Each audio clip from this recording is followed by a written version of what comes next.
Et ça s'appelle Giga Minus. Pour en parler davantage, nous recevons ici même sur ce plateau Fabienne Gizendaner, auteure et productrice, accompagnée de Philippe Fréville. Vous êtes responsable fonds expérience interactive du côté de Picta Novo. Bienvenue à vous. Bonjour. Bonjour. Alors Fabienne, vous êtes, je le disais, auteure. Vous avez, avec une équipe bien évidemment, créé une série télé pour enfants. Ça s'appelle Giga Minus, je le disais à l'instant.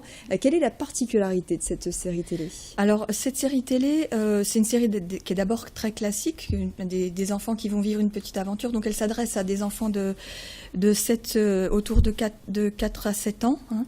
Et on a planté un petit personnage qui passe son temps à se comparer, parce qu'il a un père qui est astrophysicien, donc dans l'infiniment grand, et une mère qui est biologiste dans l'infiniment petit. Et donc, il passe son temps à se comparer. Et on s'est dit... il se compare avec tout et n'importe quoi, donc le spectateur va faire des maths sans le savoir. Hein. Et on s'est dit, allons plus loin, permettons au spectateur de se comparer pour de vrai, et le fait, donc, le spectateur, en regardant la série, s'il s'enregistre avant, il y a un protocole à avoir, il va se retrouver dans la série télévision, sur l'écran, et il va jouer avec les personnages de l'épisode. Donc c'est ça la grande particularité et l'innovation de Giga Minus. Oui, c'est ça, les enfants peuvent donc créer leur avatar, voilà, comme on dit, et intégrer la série. Voilà, ils rentrent dans la série, et puis ils se mettent à jouer avec les personnages et à être comparés pour de vrai. C'est un projet qui nécessite de gros moyens? Oui. En fait, il y a de gros moyens. De toute façon, déjà, c'est une série classique, donc c'est gros moyens financiers pour produire cette série. Et puis ensuite, on a fait des recherches, on a levé des verrous technologiques, et on sait le faire. On sait qu'on sait le faire. Donc ça, c'était grâce au fonds expérience interactive de Picta Novo. Donc on a mené toute une série d'expériences. On a testé aussi avec les enfants.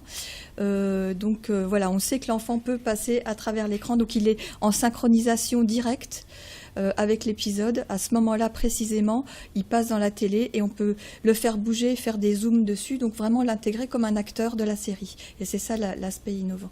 On va pouvoir découvrir où est-ce qu'on peut découvrir Giga Minus? Alors pour l'instant, on est en développement. Donc on est en discussion avec France Télévisions et puis des chaînes au Canada et en Allemagne. Donc pour l'instant c'est pas encore finalisé, mais on est prêt à rentrer en production dès 2015, si qu'on trouve les financements. Et en fait c'est fait pour passer sur les grandes chaînes hertziennes, enfin dites hertziennes, nationales, quoi. Voilà. Alors vous le disiez, c'est un projet qui coûte de l'argent et qui a été financé notamment par Picta Novo et par le fonds Expérience Interactive. Philippe Fréville, c'est un projet pour lequel vous avez tout de suite dit oui? Bien sûr, puisque l'objectif du fonds Expérience Interactive, c'est de financer des projets innovants dans le domaine des industries culturelles et créatives, donc dans le domaine de l'image. Et effectivement, le challenge de départ qui était proposé par Giga Minus, effectivement, c'était le lieu de rencontre entre un auteur qui porte un univers, qui porte un projet, donc là en l'occurrence un projet de série, et une innovation technologique liée à la nouvelle utilisation des écrans. Donc là on est vraiment dans la logique d'une utilisation second écran, devant la télévision, où on sait qu'aujourd'hui, effectivement, tous les jeunes et même les moins jeunes sont coutumiers du fait d'utiliser plusieurs écrans en même temps. Donc là, il y a une vraie expérimentation de l'utilisation du deuxième écran face à la télévision.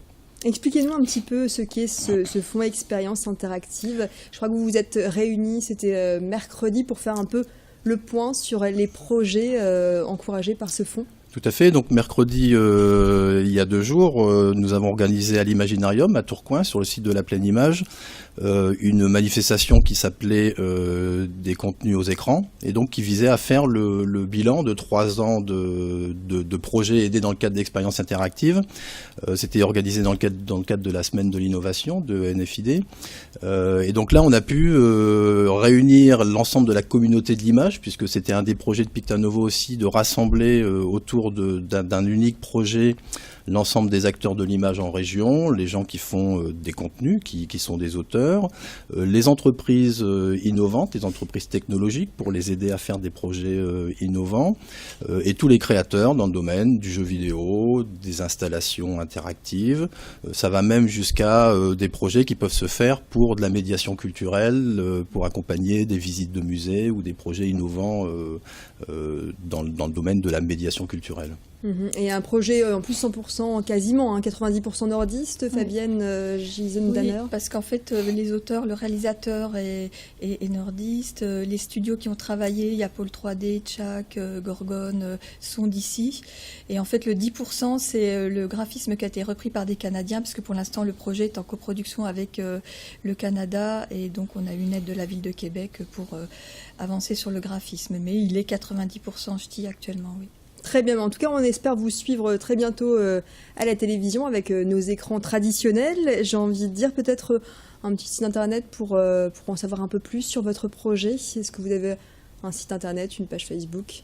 Oui, alors on a un site internet qui est zdcproduction.fr. Pour zéro de conduite production. Voilà, notre production s'appelle Zéro de conduite production. Elle est basée à Lille. Et donc zdcprod.fr. Voilà. Parfait, très bien. Merci beaucoup à vous deux de nous en avoir dit un peu plus sur cette mini-série Giga Minus, donc à découvrir prochainement. L'actualité continue, restez avec nous.